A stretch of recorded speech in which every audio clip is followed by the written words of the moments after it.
Hey, what up, fam? Thank you for joining me today on Crazy Cooks. If you are one of those people who doesn't have time to sit down to a table to eat breakfast in the morning, I have this recipe here for you, simple and easy. If you are a fan of sausage, gravy, and biscuits, stay tuned. Tell me your story. Tell me what made you change your mind. How you move forward and still go against the tide. Okay, for starters, go ahead and put your stove on about 8 because we want this to cook hot and fast. I'm starting out with ground sausage, ground turkey sausage, that is. As you guys know, no one in my family eats pork, so we eat turkey sausage. What I'm going to do is I'm going to try to take this little flimsy spatula that I have here and try to break this sausage up as best I can. Once it starts to heat through, it'll make it easier for me to break it up. But you want fairly small pieces, or as small as you can possibly get it.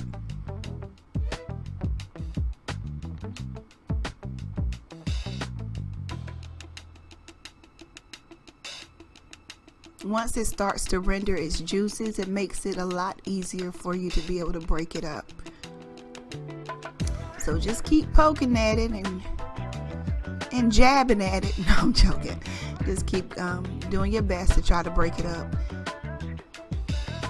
The last thing you want to do is cook at it for a long time and then try to break it up. You want to break it up while it's cooking, and it'll look something like this. I'm still trying to break it up, but I think this is about as best it's gonna get. As you can see, it has rendered some juices. If you're using pork sausage, it's going to render more oil. You do have the option to go ahead and drain some of that oil, but you don't have to. So what I'm going to do is go ahead and take 2 tablespoons of all-purpose flour and go ahead and add it to my sausage. I'm going to go ahead back in with my spatula. I'm going to mix it around and try to coat all of the sausage with the flour, as well as cook out that raw flour taste. You want to give it a couple of minutes in the pan so that you won't have that disgusting raw flour taste.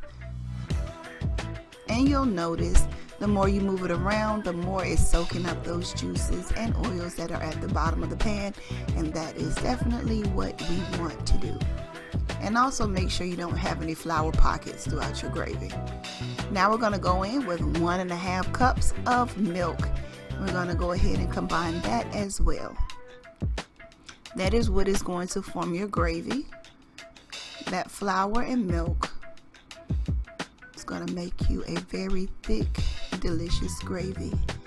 Now, whatever you want to season your gravy with, I have a little salt, onion powder, garlic powder, I have some thyme, and a little cayenne for kick. So as you can tell, the kids won't be eating these.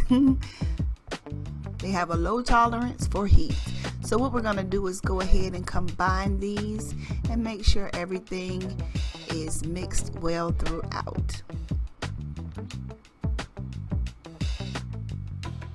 We're looking for this to bubble, so we're going to go ahead and give it one extra mix. Y'all, I love to mix stuff. I just have to stop myself sometimes. So we're going to go ahead and let this bubble away, and in the meantime, I'm going to work on my biscuits. Now, you do have the option to make homemade biscuits. Although I did not do so, I'm using canned Grand biscuits. These biscuits are on the larger side. I would not suggest you use smaller biscuits. I would suggest you use a larger biscuit. So if you're making, homemade biscuits, go ahead and make them about this size.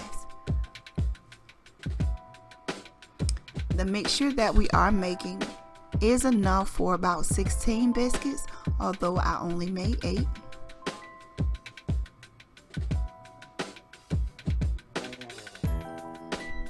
And go ahead and arrange them on your pan.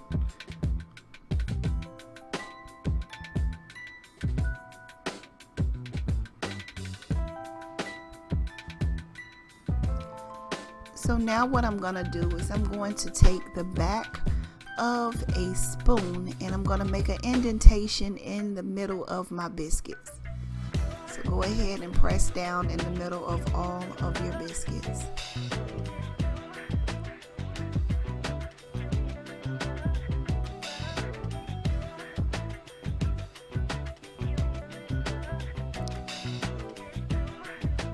Now at this time, my gravy should be in full bubble mode, just like this. What I'm going to do is I'm going to go back in with my spatula. I'm going to give it a mix to mix everything up, make sure everything is still well incorporated in my gravy. And when you mix your gravy up, if you drag your utensil along the bottom of your pan and you can see the pan just like this, you know that your gravy is done. It should be nice and thick. See, when you pull it back, if you can see the pan, your gravy is done and you can cut it off and cool it completely. Okay, my gravy right here is cooled completely, and what I'm going to do is I'm going to take this container and I'm going to put it inside. You know that when gravy cools, it gets thicker, and that's what we want. We want this to be as thick as possible. So I'm putting my gravy into my container.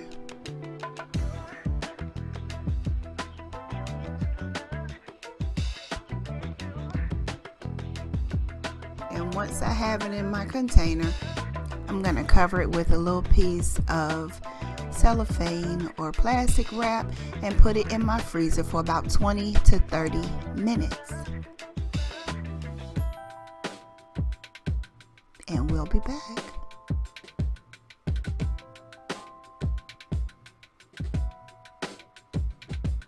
Now, after my gravy has been in the freezer for about 20 or 30 minutes, I have a measuring spoon, about a tablespoon measuring spoon, and I'm going to put just that amount of mixture in the middle of my biscuits.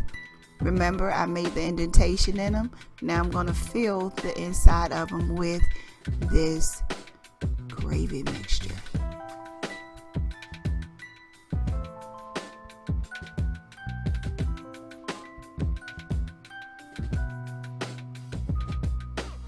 If you like this video so far, make sure you hit the thumbs up and make sure you subscribe if you haven't already.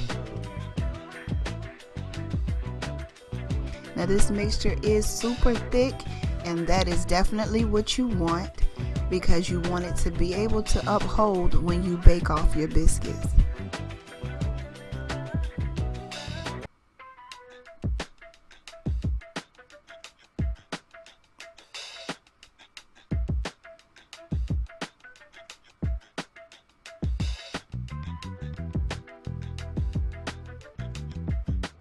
And as I told you before, you will have quite a bit left over, and it is enough for another 8 biscuits or more, depending on how much you put in the middle.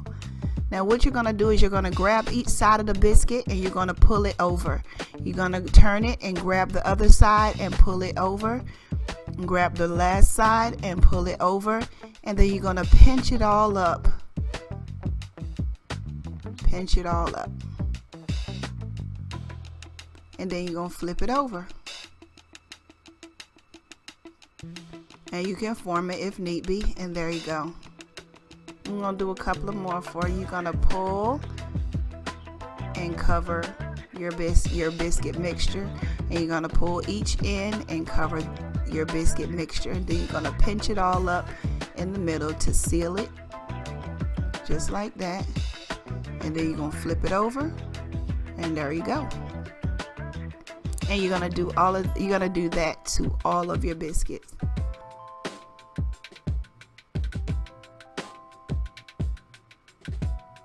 It's very simple. Your biscuit dough should have some elasticity to it so that you can pull it over the mixture and pinch it.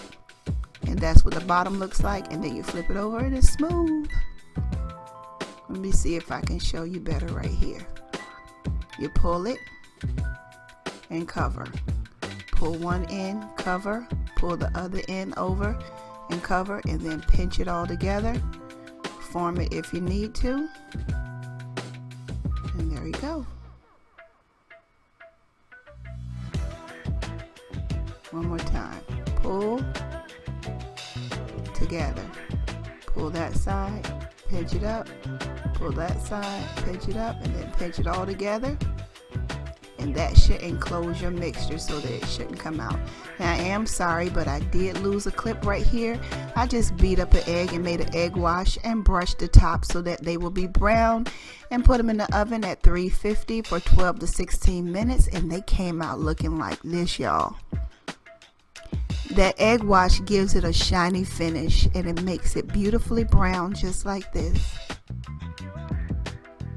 Now let's cut into one of these. Now I want to let y'all know that these things were so hot, but I wanted to cut into them while they were hot to show you guys. This little biscuit was burning my hand. But look at this. Look at this, y'all. Come on. Let me tell you something. I made these primarily for my husband because he's usually one of the ones who has to grab something and go and run out of the house.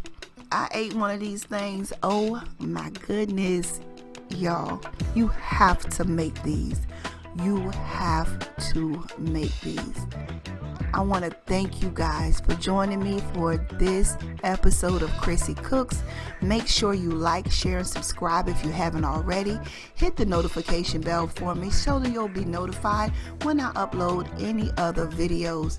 If you have any suggestions for any recipes you'd like to see me make sure you put it in the comment section below. Once again, I want to thank you for joining me. Have a great day. Peace.